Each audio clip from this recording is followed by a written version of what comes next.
2024 সালে জুলাই গণঅভ্যুত্থান চলাকালে নিরীহ নিরস্ত্র আন্দোলনরত ছাত্র জনতার উপরে তৎকালীন আইনশৃঙ্খলা বাহিনী এবং ক্ষমতাসীন রাজনৈতিক দলের পক্ষ থেকে ক্যাডার বাহিনী থেকে যে নির্মম মানবতাবিরোধী অপরাধ পরিচালিত হয়েছিল তার তদন্ত সংস্থা থেকে বেশ কয়েকটি মামলার তদন্ত সম্পন্ন করেছে। তদন্ত প্রতিবেদনের উপরে ভিত্তি করে প্রসিকিউশনের পক্ষ থেকে 4টি মামলার ফরমাল চার্জ প্রস্তুত করে 2টি ট্রাইব্যুনালে দাখিল করা হয়েছে। একটি ট্রাইব্যুনালে সাবেক প্রধানমন্ত্রী শেখ হাসিনা, সাবেক স্বরাষ্ট্রমন্ত্রী আসাদুজ্জামান খান কামাল এবং সাবেক আইজিপি চৌধুরী আবদুল্লাহ আল মামুনের বিরুদ্ধে চার্জ গঠনের জন্য আগামী 10 জুলাই 2024 তারিখ অর্থাৎ আগামীকালকে ডেট ফিক্সড আছে। এছাড়াও আরও 3টি মামলা চার্জ গঠন পর্যায়ে আছে। আপনারা আরও জানেন যে জুলাই গণঅভ্যুত্থান চলাকালে সাবেক প্রধানমন্ত্রী শেখ হাসিনা সে লেথাল উইপেন ব্যবহার করে নিরস্ত্র মানুষকে নির্মমভাবে হত্যার নির্দেশ দিয়েছিলেন। ড্রোন ব্যবহার করে এই প্রোটেস্টারদেরকে অবস্থান লোকেট করে তাদেরকে নিরূপণের চেষ্টা করেছেন। হেলিকপ্টার থেকে গুলি করার নির্দেশ প্রদান করেছেন। শুধু তাই নয়, কেপিআই যেগুলো আছে, কি পয়েন্ট ইনস্টলেশন, দেশের এই সকল স্থাপনাগুলো ধ্বংসের নির্দেশ তিনি দিয়েছিলেন তার দলকে, যেন এই দায় ছাত্রদের উপরে দেওয়া যায়। টেলিফোন কনভারসেশনের এই অডিও রেকর্ড তদন্ত সংস্থার হাতে এসেছে। তদন্ত সংস্থা যথাযথ কর্তৃপক্ষের নিকট থেকে তার ভেরিফিকেশন করে দেখেছেন যে এটা জেনুইন, এটি আসামি শেখ হাসিনার ভয়েস। আমরা সেটিকে বিচারের জন্য ট্রাইব্যুনালে উপস্থাপন করেছি। চার্জ গঠন যদি ট্রাইব্যুনাল করে থাকেন তাহলে এটিকে আমরা সাক্ষ্য হিসাবে এক্সিবিট করার জন্য ট্রাইব্যুনালের কাছে প্রার্থনা করব at the time of trial. এবং আমরা ইতিমধ্যে জেনেছি যে বিবিসি থেকে এই নিউজটাও ব্রডকাস্ট হয়েছে এবং তারাও তাদের ইনভেস্টিগেশনে এই ভয়েসের সত্যতা পেয়েছেন। অতএব ইউএন এটাকে সার্টিফাই করেছেন যে এই ঘটনার সময় 1400 মানুষ নিহত হয়েছে। সঠিক মাত্রার কার্বন কম্বিনেশন বৃদ্ধি করে পাইপের ডাক্টিলিটি ও হেভি লোড নেয়ার ক্ষমতা। Falcon MS pipe. ইউএন সহ ইন্টারন্যাশনাল অনেক অর্গানাইজেশন এই ঘটনার স্বীকার করেছেন।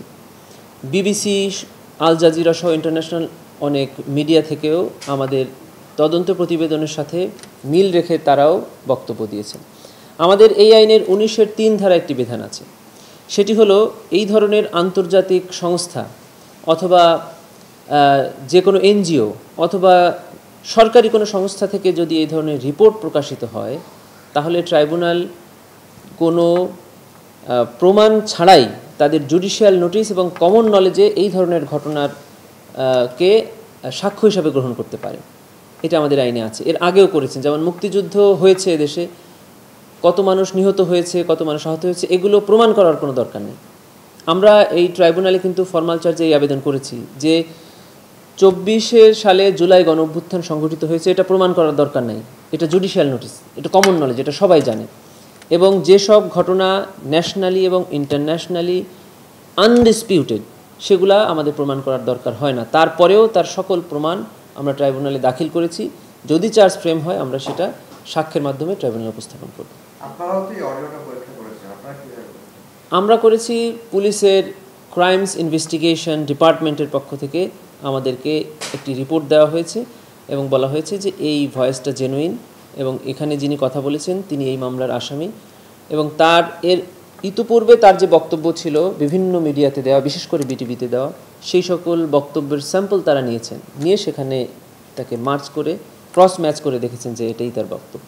আর এই যে এখন বিবিসি থেকেও নতুনভাবে যাচাই করা হলো এবং ইন্টারন্যাশনাল রিকগনাইজড সংস্থা যাচাই করলো, এর ফলে কি এই যে ক্লিয়ারিটি বাড়লো কিনা, আপনারা যে স্বচ্ছতার কথা বলেন সেই স্বচ্ছতা আরও বাড়লো কিনা?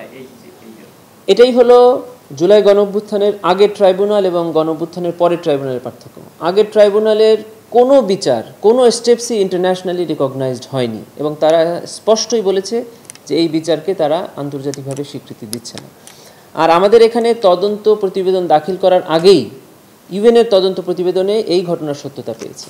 তারপরে ওই একই ঘটনার সত্যতা আমাদের তদন্ত প্রতিবেদনে আসছে। আমরা যে বক্তব্য ট্রাইব্যুনালে দেই, পরবর্তীতে দেখা যায় ন্যাশনালি এবং ইন্টারন্যাশনাল সংস্থাগুলো সেই বক্তব্য সমর্থনেই তাদের প্রতিবেদন প্রকাশ করে। নিঃসন্দেহে আমরা বলবো যে আমাদের এই বিচার জাতীয় এবং আন্তর্জাতিকভাবে আরও অনেক স্ট্যান্ডার্ড ফলো করে হবে এবং সারা পৃথিবী এটাকে স্বীকার করবে।